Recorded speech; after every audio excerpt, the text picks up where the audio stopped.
লাউ আর কুমড়ো বড়ি দিয়ে রুই মাছ রান্না। তো আজকে হচ্ছে আমি রুই মাছ রান্না করব, তো সেটাই আপনার সাথে শেয়ার করব। তো চলুন শুরু করি। আসসালামু আলাইকুম সবাইকে। এখানে হচ্ছে আমি পেটের মাছ নিয়েছি 4 পিস, এখানে লাউ কেটে নিয়েছি। আজকে কোনো আলু আর দেব না। এখানে কুমড়ো বড়ি নিয়েছি।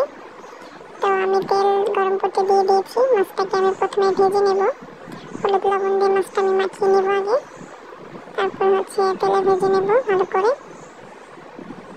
তেল মাখিয়ে নিয়েছি মাছটা, তো আমি তেলে ভাজতে দিয়ে দিয়েছি। ভালো করে পিট করে ভেজে নিতে হবে। ভাজা হয়ে গেলে আমি নামিয়ে নিয়েছি। ওই একই তেলে আমি কুমড়ো বড়িগুলো ভেজে নিয়েছি, ভেজে নামিয়ে নিয়েছি। এখন হচ্ছে আমি পাশে কড়াইতে পেঁয়াজ ভাজতে দিয়ে দিয়েছি। পেঁয়াজটা একটু নরম করে যখন ভাজা হবে সে পর্যন্ত ভেজে নেব। আমি লবণ দিয়ে দিয়েছি আগে, নরম বা একটু লাল লাল করে ভেজে নেব।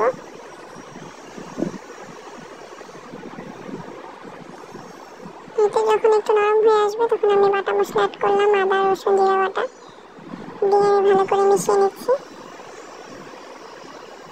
দেখতে পাচ্ছেন আমি তেলটা কম ইউজ করেছি।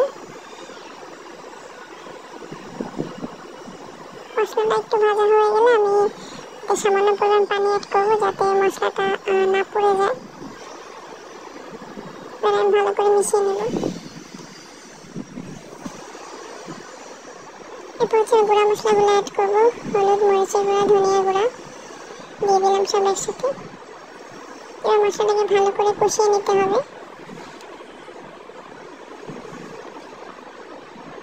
তেলটা যখন উপরে ভেসে আসবে এই পর্যায়ে হচ্ছে আমি যে লাউ কেটে রেখেছিলাম লাউগুলো দিয়ে দেবো। আপনারা চাইলে আলু ইউজ করতে পারেন, বাট আমি আজকে দিচ্ছি না।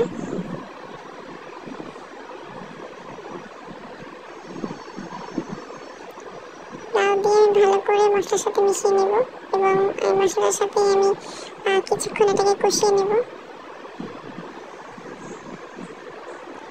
এটা মেশানো হয়ে গেছে, এখন এটাকে ঢাকা দিয়ে ভালো করে কষিয়ে নিতে হবে। এই তো পানিটা যখন শুকিয়ে আসবে এই পর্যায়ে আমি চুলার পানিটা অ্যাড করবো পরিমাণ মতো। লাউটাও প্রায় সেদ্ধ হয়ে গেছে।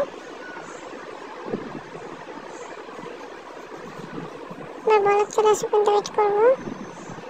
বলক এসে গেলে আমি এতে মাছগুলো দিয়ে দিলাম আর কুমড়ো বড়িগুলো দিয়ে দেবো। দিয়ে আমি ভালো করে মিশিয়ে নেব। পর্যায়ে আমি একটু ভাজা জিরা গুঁড়ো অ্যাড করছি লাস্টের দিকে। এটা দেখতে পাচ্ছেন রান্না হয়ে গেছে, প্রায় বড়িগুলো ফুলে আসছে। এতটুকু ঝোল আমি রাখবো, চুলাটা আমি অফ করে দিয়েছি। রান্না হয়ে গেছে। ছোট্ট একটি রেসিপি কার কেমন লাগলো জানাবেন, কেউ ট্রাই করলেও জানাবেন, আর কে কীভাবে রান্না করেন সেটাও জানাতে পারেন। অবশ্যই আমার চ্যানেলটাকে সাপোর্ট করবেন, পাশে থাকবেন।